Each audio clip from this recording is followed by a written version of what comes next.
మల్లికార్జున గారు అందరూ కూడా పైకి వెళ్ళేసి విగ్రహావిష్కరణ కార్యక్రమం పాల్గొనడం కోరుతున్నాము.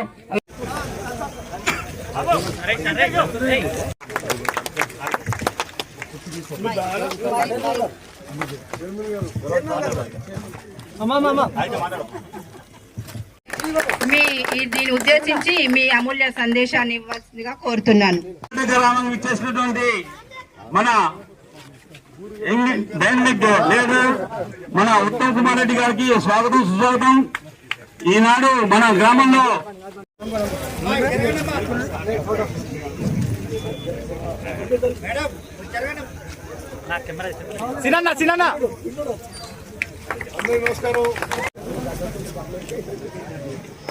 కాకల ఐలమ్మ గారి 130 జయంతి సందర్భంగా ఐలమ్మ గారి విగ్రహాన్ని ఆవిష్కరించినటువంటి మన మంత్రులు ఉత్తమ్ కుమార్ రెడ్డి గారికి మరియు ఇక్కడ విచ్చేసినటువంటి అఖిల భారతకి నమస్కారం. పార్టీ బీసీల పక్షాన వెనుకబడ్డ తరగతుల పక్షాన నిలబడే సామాజిక న్యాయం కోరే పార్టీ. మా మూల సిద్ధాంతాల్లో సోషల్ జస్టిస్, సామాజిక న్యాయం, ఇంక్లూజివ్ గ్రోత్. మా అధినాయకుడు కాబోయే ప్రధాని రాహుల్ గాంధీ గారి నుంచి మా వరకు సామాజిక న్యాయం నమ్మే మరి రాజకీయ పార్టీ మాది. మీలో చాలా మంది తెలియకపోయిండొచ్చు, గతంలో బీసీలకి రిజర్వేషన్స్ పెంచాలని కాంగ్రెస్ పార్టీ ఎప్పుడు ఆలోచన చేసినా బీసీ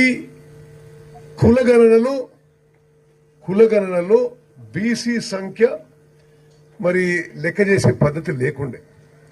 స్వాతంత్రం తర్వాత మొదటిసారి తెలంగాణ రాష్ట్రంలో బీసీ కులగణన మొదలుపెట్టి నేనే ఆ కమిటీకి చైర్మన్. రాష్ట్రంలో 3,70,00,000 మందిని మరి ఇంటింటికి పోయి లెక్కబెట్టి మరి తెలంగాణలో బీసీల జనాభా పర్సంటేజు 56% అని తేల్చి, ఆ తర్వాత మా మేనిఫెస్టోలో బీసీలకి ఇప్పుడుండే 27% నుంచి పెంచి స్థానిక సంస్థల్లో 42% ఇస్తామని ఇచ్చే హామీ మేరకు ఇప్పుడు ముందుకు పోతున్నాము. స్థానిక సంస్థ ఎన్నికల్లో బీసీలకు 42% రిజర్వేషను, ఎస్సీ ఎస్టీలకి కలిపి 27%, 69% రిజర్వేషన్స్తో ముందుకు పోయే మరి ఆలోచనలో కాంగ్రెస్ పార్టీ, కాంగ్రెస్ ప్రభుత్వం ఉంది. మరి ఈ వారం రోజుల్లో విషయం కూడా పూర్తిగా మరి ఒక కొలిక్ వస్తుందని చెప్పి నేను భావిస్తున్నాను. కాంగ్రెస్ పార్టీ వరకు, కాంగ్రెస్ ప్రభుత్వం వరకు మేము బీసీలకి కులగణన చేయడమే కాదు, కేబినెట్లో ఆమోదించి ఆ రిపోర్ట్ని ఆ తర్వాత శాసనసభలో ఆమోదింపజేసి చట్టం చేసి బీసీలకి స్థానిక సంస్థల్లోనే కాకుండా ఎడ్యుకేషన్లో, ప్రభుత్వ విద్యా సంస్థల్లో, ప్రభుత్వ ఉద్యోగాల్లో మరి 42% రిజర్వేషన్స్ కల్పించాలని మన కాంగ్రెస్ పార్టీ, మన కాంగ్రెస్ ప్రభుత్వం శాసనసభలో చట్టం చేసినాం. శాసనసభలో చట్టం చేసి అది గవర్నర్కి పంపించడం జరిగింది.